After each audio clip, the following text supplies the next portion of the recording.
Alors aujourd'hui, j'avais envie de vous parler de ce qu'on appelle les product principles, donc en français les principes produits.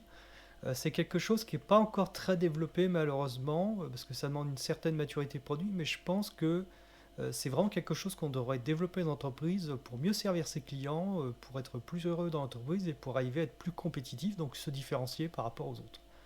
Alors, qu'est-ce que c'est le product principal? Bah, c'est l'ADN de votre produit, ce sont les grandes valeurs fondamentales qui vont guider la façon dont vous allez réaliser votre produit, mais qui vont aussi vous aider et vous apporter un cadre sur certaines décisions produits. Alors tout ça c'est très théorique, moi je vais vous donner quelques exemples de product principal que je trouve particulièrement intéressants. Alors un des exemples, c'est pour moi un product principal, c'est de traiter aussi bien ses utilisateurs internes que ses utilisateurs externes. Ce que j'entends par utilisateur externe, ce sont nos clients, donc les personnes à qui on vend le produit. Et utilisateurs internes sont toutes les personnes qui, par exemple, chez un éditeur de logiciels, vont travailler à l'exploitation de ce produit. Donc c'est l'exploitation, c'est le support, c'est le delivery. Et souvent, par exemple, si on prend l'exemple du support, ce sont des personnes qui sont sous-outillées, ce sont un peu les parents pauvres du produit. Ils n'ont pas d'outillage, ils doivent bricoler pour pouvoir trouver d'où vient un problème client. Et on ne met pas autant d'énergie à les satisfaire que de satisfaire les clients. Alors, déjà, pour moi, c'est une erreur en termes de gestion d'entreprise. Ça veut dire que on n'apprécie pas autant ses collaborateurs que ses clients. Et même si on est quelqu'un de purement calculateur, si le support, par exemple, ou le delivery, ou tous ces services n'ont pas des outils pour bien travailler, indirectement, ils vont être pas aussi optimum pour pouvoir satisfaire le client. Et donc, indirectement, ou même directement, on aura des clients qui ne sont pas satisfaits. Donc, je pense que quand on pense certaines fonctionnalités de produits, il faut penser vraiment à tous les utilisateurs, dont nos utilisateurs à nous, les exploitants du logiciel qui sont en back-office. Alors un autre aussi qui est un grand classique, c'est, on parle beaucoup en ce moment de secure by design, c'est-à-dire dès qu'on fait un développement, on pense la sécurité, on l'intègre vraiment dans le développement. Ça c'est bien beau, mais la plupart du temps c'est jamais vrai. Il y a plein de produits qu'on vous vend, par exemple en SaaS, où c'est du grand n'importe quoi, les librairies sont pas à jour, c'est construit sur du sable grossièrement, il n'y a pas d'autre manière de dire. Mais ça, on vous le cache. Donc, par contre, on ne l'assume pas. Mais je pense que la sécurité, c'est quelque chose qui devrait être non négociable. Et que si on doit choisir, par exemple, entre pousser une nouvelle fonctionnalité qui va nous différencier et s'asseoir sur la sécurité et ne pas faire cette feature tout de suite, mais d'avoir quelque chose de sécurisé, il vaut mieux avoir moins, mais garantir la sécurité des données clients. Et ce qui se cache derrière, pour moi, c'est le respect des données clients. Un autre problème principal qu'on voit, c'est lorsqu'on a plusieurs types d'utilisateurs. Par exemple, vous prenez une place de marché, vous prenez Amazon, vous prenez comment il s'appelle? Oh, j'ai oublié, bon, c'est pas grave. Vous prenez Amazon, par exemple, qui est une place de marché. Vous avez à la fois des commerçants qui sont sur la place de marché et vous avez à la fois des clients. Parfois, lorsque vous allez devoir faire une fonctionnalité, vous n'allez pas pouvoir satisfaire de manière aussi satisfaisante les clients des fournisseurs de la place de marché. Amazon a fait le choix de dire on privilégiera toujours le client. Alors derrière, il y a une raison. C'est que même si de temps en temps les fournisseurs sont un peu moins privilégiés que les clients étant tellement satisfaits, il y a une rétention client qui font qu'on a une clientèle très fidèle, très active, et que lorsqu'on est sur cette place de marché Amazon, on récupère énormément de business. Donc c'est un choix, je pense, qui est un choix business, mais parfois il faut faire un choix. Et faire ce choix, ça permet de mieux penser le produit, d'avoir quelque chose de plus consistant, c'est ce qu'on va voir un peu après. Alors, pour moi, un des trucs principaux que j'ai appliqué dans le passé lorsque je travaillais dans la paye, j'avais un problème qui disait les données utilisateurs, c'est de l'uranium. Donc, il ne faut pas y toucher, quoi. Il faut pouvoir les garantir leur intégrité, il faut pouvoir les protéger, il faut pouvoir faire en sorte qu'on y ait le moins accès possible. Donc, par exemple, dès qu'on devait travailler sur un problème client, au lieu d'aller se connecter directement sur le back-office du client, avoir accès à toutes ces données, on pouvait répliquer tout un dossier client, mais avec une anonymisation totale. Donc, on n'avait aucun nom, aucun prénom, on ne savait pas, par exemple, quel bulletin de salaire appartenait à quelle personne, etc. Donc, ça permettait vraiment de travailler sur des problématiques de données clients, mais sans avoir les noms des clients. Et dans le domaine de la paye, on sait quand même que c'est quelque chose, surtout en France où l'argent est un peu tabou, c'est quelque chose qui est indispensable. Donc pour moi, cette notion de données clients, c'est quelque chose qui est indispensable, vraiment de le considérer comme quelque chose à la fois de très dangereux et qui doit être protégé, entre guillemets.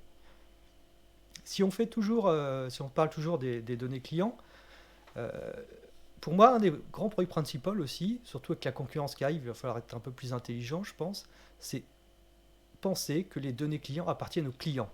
Alors vous allez me dire, ça paraît évident. Bah pas tant que ça. Vous prenez Deezer, Apple Music, etc. Est-ce que vous avez un bouton pour exporter la liste de mes albums directement? Si vous le trouvez, vous me prévenez. Si vous prenez le logiciel de prise de notes, vous avez Notion, vous avez Beers qui marche que sur Mac, mais sur ces deux produits, vous pouvez faire un export de toutes vos notes dans un format ouvert. Si vous utilisez Evernote par exemple, que j'utilisais avant, ou Apple Notes, vous n'avez pas de fonction d'export, donc les données sont captives. Au moment où vous arrêtez d'utiliser ces services, vous ne pouvez pas emmener vos données ailleurs. Alors il existe maintenant des passerelles, ce qui m'a permis par exemple d'exporter toutes mes notes Evernote sur Beers et puis après sur Notion. Mais by design, vraiment la façon de penser, c'est essayer justement de vous garder et de ne pas vous donner cette liberté de partir avec vos données. Moi je pense qu'il vaut mieux être comme Notion, faire un très bon produit et faire que les gens restent, pas parce que leurs données sont captives, mais parce que le produit est bon. Alors, qu'est-ce que ça apporte le product principal? Ça va apporter certains aspects que je trouve assez intéressants. Déjà, au niveau conception, que ce soit au niveau produit, au niveau développement, on va se poser moins de questions. Parce que, par exemple, on prend l'histoire de la place de marché.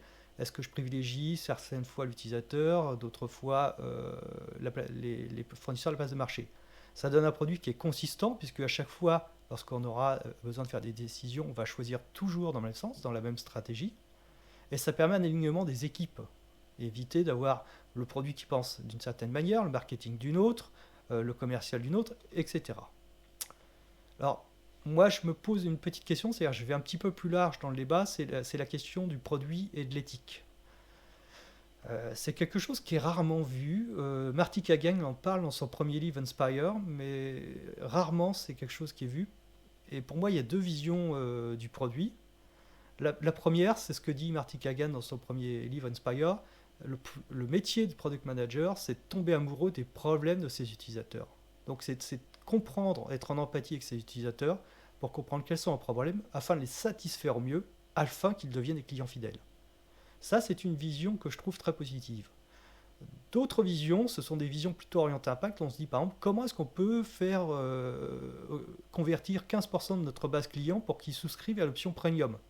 Donc on cherche comment nous, on va satisfaire nos envies et comment est-ce qu'on va forcer indirectement nos utilisateurs à opter par exemple pour cette offre premium. Donc moi je trouve que c'est beaucoup moins intéressant parce que là on part de notre besoin et on voit comment est-ce qu'on va essayer de séduire entre guillemets les utilisateurs pour qu'ils répondent à notre besoin.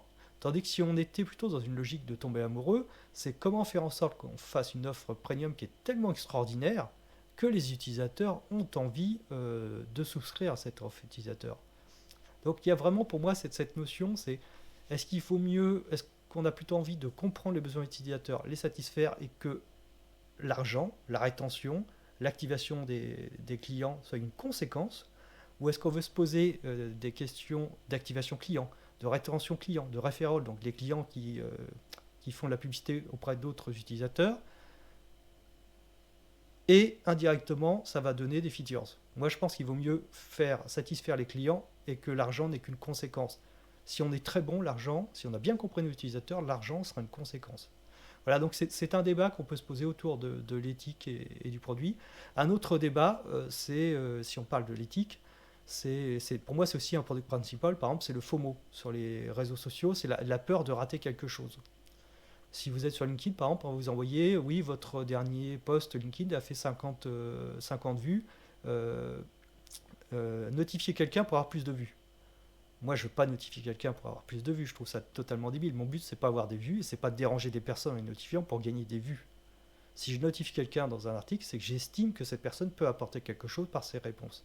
Mais là, on est vraiment dans une logique, je trouve, un peu perverse. C'est de jouer sur cette peur, sur cette envie d'avoir des likes, d'avoir des vues, tout ce qu'on veut, pour faire un peu n'importe quoi. C'est un peu dommage. Personnellement, je préfère avoir 3 bonnes réponses très construites sur un article LinkedIn qui vont m'apporter quelque chose, soit me conforter dans ma vision, soit des commentaires qui sont à l'opposé de ma vision, qui vont me remettre en question, qui vont me permettre de réfléchir à ce que j'ai dit ou ce que j'ai fait en vidéo, plutôt que d'avoir 500 vues. Mais LinkedIn, eux, ce qu'ils veulent, c'est que vous fassiez des vues et vous soyez prêt à tout, même déranger des gens et notifiants, juste pour avoir des vues, et non parce que vous appréciez leur avis. Donc je pense qu'on pourra faire une vidéo plus large après sur l'éthique et les produits, parce que c'est vraiment, pour moi, un sujet qui va devenir de plus en plus important, comme il est devenu dans les entreprises. L'aspect éthique dans les entreprises, au départ, n'était pas du tout pris en compte, maintenant il est en pleine extension. Eh bien, je pense que l'éthique côté produit est quelque chose qu'on doit vraiment prendre à bras le corps et se poser des questions. Qu'est-ce qu'on est prêt à faire et qu'est-ce qu'on n'est pas prêt à faire pour notre produit et pour nos clients.